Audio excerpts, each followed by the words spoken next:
I figure I'll just let it do its thing. Um, just auto switch on its own. Hey, why not? It's cool and different. All right, so management. What did I call this? Your influence on management, right? Influence on management. How to influence management.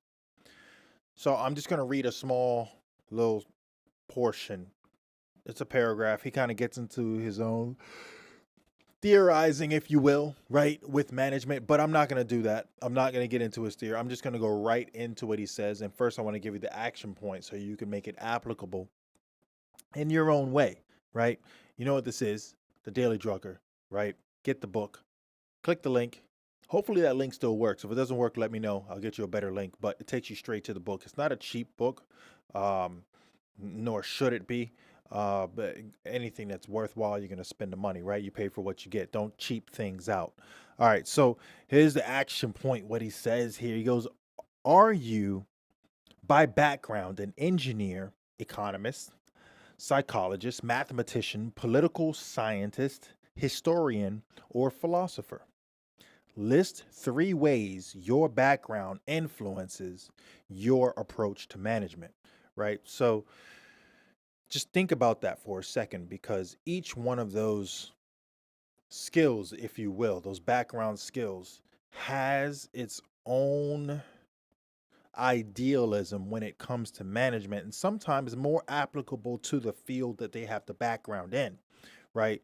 So if that's the case, here's what he explains. He goes, management is no more a science than a medicine. Both are practices. A practice feeds from a large body of true science, just as medicine feeds off biology, chemistry, physics, and a host of other natural sciences. So management feeds off right? I want to say cut, do it over again, no, right? Economics. So does management feed off economics, psychology, mathematics, political theory, history, and philosophy. But like medicine, management is also a discipline in its own right, with its own assumptions, its own aims, its own tools, and its own performance goals and measurements. Circling right back to the action point again, how does the skill in which you possess influence management? It's just a circle there, right? And we're all going to have different applications when it comes to that.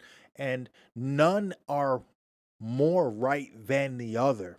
They're all simply different approaches towards the same goal and outcome.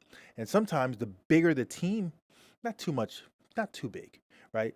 But having more partners, therefore having more disciplines all combined, all these great minds combined, will give a better